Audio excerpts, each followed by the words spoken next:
اذا تبغي البقلاوه لكن ما تبغيش تعبها، الفيديو هذا ليك. بقلاوه القطايف ولا بقلاوه تيركواز لكن بدون عجينه، راح نستعملوا فيها عجينه الفيلو وراح نستعملوا فيها القطايف. رايحه تجينا بشكل شهي وطعم ولا اروع، تجي مقرمشه من برا وبنينه من الداخل. البقلاوه هذه مناسبه للعيد، للاعراس وحتى لضيافك، وتبان بريستيج في الطابله. مناسبه بزاف للناس اللي يبغوا الحلويات التقليديه لكن بلمسه عصريه. جربوها وراح تتحصلوا على نتيجة من أروع ما يكون، وكامل أسرار نجاح هذه البقلاوة راح تلقاوها في هذا الفيديو.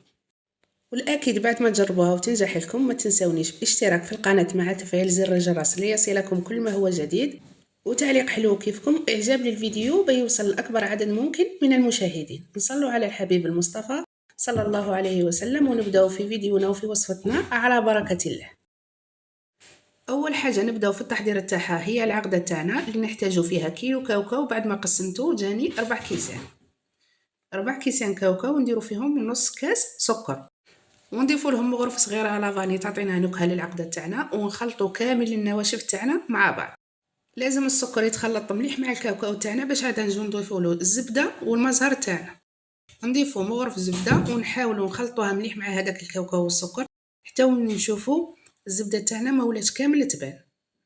ندخلوها مليح في هذاك السكر وفي هذاك الكاوكاو. بعدها نجو نضيفو المزهر. بعد ما خدمت الزبده تاعي نجي نبلل العقده تاعي بالمزهر كما راكم تشوفوا. ندير قطرات بين يديا ونرش المزهر، ما نديروش حتى وين العقده تاعنا تتعجن، برك نديروه نبلو يدينا ونشمخوا هذاك الكاوكاو كي شغل رانا نفتلو فيه. لازم الكاوكاو تاعنا مع السكر يبقاو مزربعين، ما يتعجنوش حتى يولوا يتلموا في يدينا. نبقاو نضيفو المزهر تاعنا بين يدينا مجرد قطرات ونديروهم في الكاوكاو، ما نديروش المزهر على ضربه. بعدها نصيبوا المزهر اكثر من الكاوكاو، نديرو برك بالقطرات، نرشوا الكاوكاو تاعنا ونخلطوه بين صباعتينا كشغل رانا نفتلو فيه حتى وين نشوفوا العقده تاعنا وجدت لنا لكن بقات مزربعه ما تعجنتناش. نروح نذوب السمن تاعي. انا في كامل هذا البقلاوه احتاجيت 250 غرام سمن ذوبتها. وهنا عندي واحدة من عجينة الفيلو وعلبة قطايف وبلا فيه 30 على 40. العلبة تاع عجينة الفيلو فيها 15 ورقة، أنا راني راح نستعمل 10 ورقات، و5 ورقات اللي يبقاو لي نخدم بهم بقلاوة تركية في المول الأسطوري. لأنه في هذه البقلاوة راني راح ندير 5 طبقات، كل طبقة فيها 2 ورق من عجينة الفيلو، على هذا راني راح نحتاج 10 ورقات. ندهن البلا تاعي بالسمن، بعدها نجيب 2 ورقات ونحطهم فوق هذاك السمن. بين الورقه والورقه مانيش راح ندير السمن، 2 ورقات مع بعض نحطهم فوق السمن اللي درتو. بعدها ندهن السمن مره ثانيه ونزيد 2 ورقات اخرين. كذلك هاد الورقات ما ندهنش بيناتهم، يعني بين الورقه والورقه يبقى الخوا، مانيش راح ندير السمن نديرو بين كل 2 ورقات. نساوي الورق تاعي كما راكم تشوفوا، خاصه في الحواف باش من بعد كي ندير العقده هذوك الحواف ما يبقاوليش طالعين، يكونوا مخدومين. بعد ما نخدم 2 ورقات تاوعي كذلك ندير لهم السمن، ونستمر بهذه الطريقه. كل ما ندير 2 ورقات ندير لهم السمن حتى وين نكمل 10 ورقات تاوعي، يعني حتى وين نكمل 5 طبقات اللي راني راح نديرهم، لانه كل طبقه راني راح ندير فيها 2 ورقات. هنا كذلك درت السمن وكملته، بعدها نجيب 2 ورقات ونضيفهم. قلت لكم نبقى بهذه الطريقه حتى نكمل كامل الطبقات اللي عندي. هادو اخر 2 ورقات نديرهم اللي هما الطبقه الخامسه، ويكملوا لنا 10 ورقات. بعد ما نديرهم ندهنهم من فوق بالسمن باش نجي ندير العقده تاعي.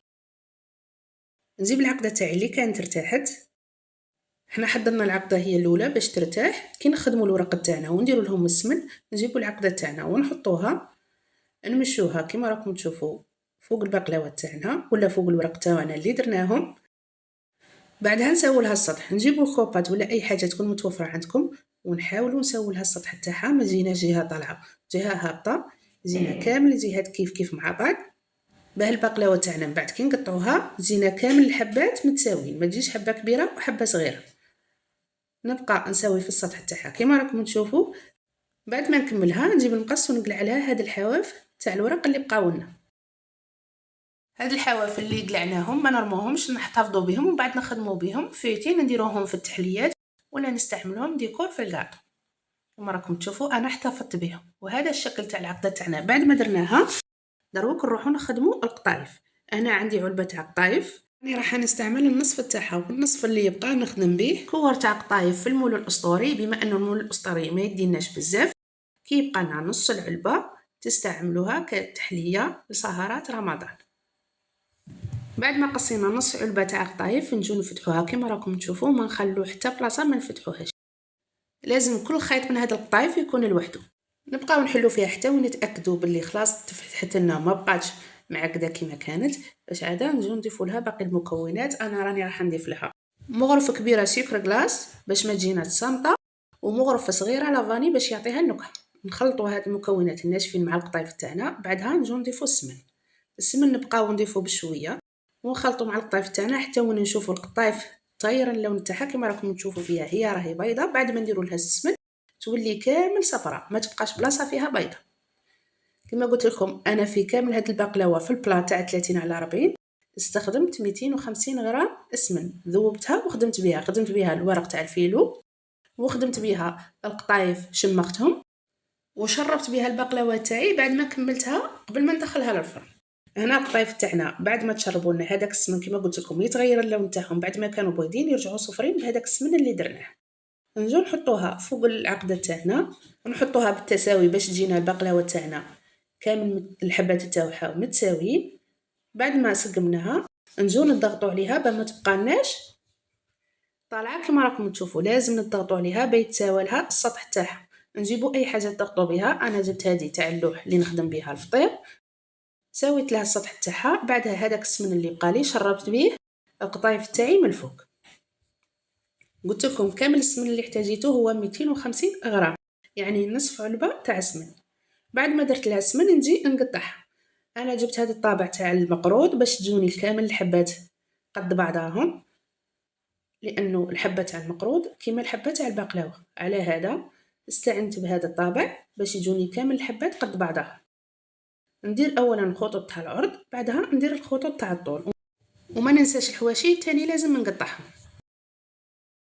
الطياب تاع البقلاوه تاعي ندخلها للفرن اللي يكون مسخن من قبل، نشعلها من تحت. كي نشوف الحواف تاعها بعدوا على البلا والحواف تاعها حمار، هنا نعرف باللي البقلاوه تاعي طابت. نشعلها من فوق تدي لي تحميره خفيفه وتكون البقلاوه تاعي جاهزه.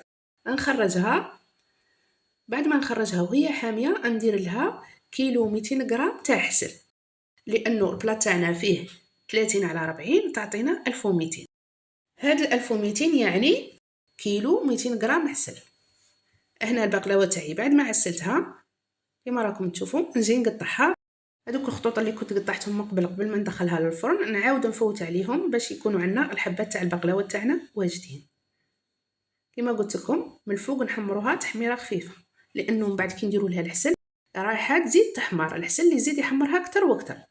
راني راح نزينها بلي سوغيز، وراح نزينها بالكاجو ولا الجوز ولا القرقاع. حطيت حبه تاع الكاجو وحبه تاع القرقاع، ونزيد نضيف لها نص حبه تاع السوغيز.